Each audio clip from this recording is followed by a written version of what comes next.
Hello students, আসসালামু আলাইকুম ওয়া রাহমাতুল্লাহি ওয়া বারাকাতুহু। আজকে আমাদের ইন্টিগ্রেশনের আরেকটা পার্ট, যারা একাডেমিক প্লাস অ্যাডমিশন ট্র্যাক করতে চান তাদের জন্য এমসিকিউ। তারা যদি এমসিকিউ এর বস হতে চান তাহলে আমাদের এই ভিডিওগুলো দেখবেন এবং সাবস্ক্রাইব করে পাশে থাকবেন। আজকে ইন্টিগ্রেশনের শর্ট ট্রিক্সের পার্ট আমরা 5 নিয়ে এসেছি। এখন আমরা আজকের টপিকটা দেখতে থাকব। তো চলেন যে integration of e to the power x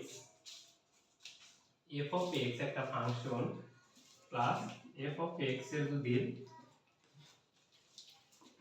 derivative থাকে তাহলে সেটা যে অ্যানসারটা হবে সেটা e to the power x f of x function plus কত c।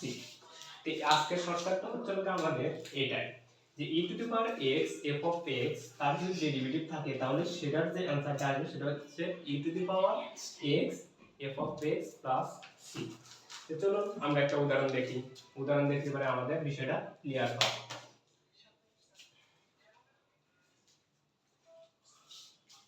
যে আজকের যে উদাহরণটা সেটা হচ্ছে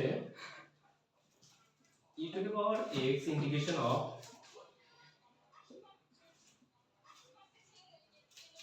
sec x 1 plus tan x dx। তাহলে এটা হচ্ছে আমাদের এর শর্ট ট্রিক্সের একটা ম্যাথ। তো এটা আমরা কিভাবে সলভ করতে পারি? যে আমরা কি বলছি যে এটা যদি একটা f of x ফাংশন হয়, এটা যদি আমরা একটা ফাংশন হয়, তাহলে এটার যখন ডেরিভেটিভ করব অর্থাৎ 1 tan x এর যখন আমরা ডেরিভেটিভ করব তাহলে 1 এর জন্য আমরা পাবো 0 আর tan x এর জন্য পাবো কি sec x। তাহলে tan এর জন্য যদি আমরা sec x পাই তাহলে আমরা এটা কিভাবে সলভ করতে পারি? তাহলে tan এর জন্য অর্থাৎ a2 কি করলে পারে, তাহলে আমাদের যে অ্যানসারটা আসবে সেটা কিভাবে আমরা সলভ করতে পারি সেটা সলভ করার জন্য আমরা যে কাজটা করব যে তাহলে এটা যখন আমাদের এই ফাংশনটার সাথে মিল আছে অর্থাৎ ইন্টিগ্রেশন অফ কত e to the power a f of x plus f of prime x dx, অর্থাৎ এই ফাংশনের সাথে এই ফাংশনের মিল আছে, তাহলে আমাদের যে অ্যানসারটা আসবে সেটা কত e to the power x f of x ফাংশনের কত sec x, তাহলে কত sec x প্লাস কত c। অর্থাৎ এটাই হচ্ছে আমাদের কি কাঙ্ক্ষিত অ্যানসার।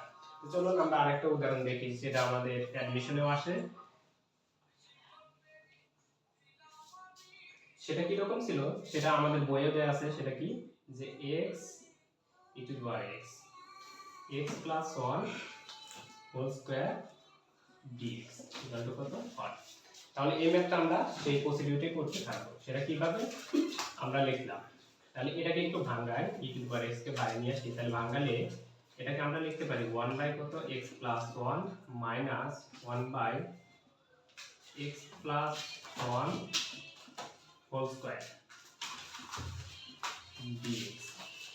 তাহলে এটা যখন আমাদের তাহলে এটাকে আমরা এভাবে ভাঙতে পারি আমরা কি এটা যে কত এটা একই কথা, তাহলে আমরা এখান থেকে যে অ্যানসারটা লিখতে পারি অর্থাৎ এটাকে ডেরিভেটিভ করলে এটা পাবো। অর্থাৎ যেহেতু এর ডেরিভেটিভ এখানে দেওয়া আছে তার মানে আমাদের ওই সূত্রটার সাথে মিলে যায়। তার মানে আমরা অ্যানসারটা লিখতে পারি e to the power x into 1 by কত x plus 1 plus কত c।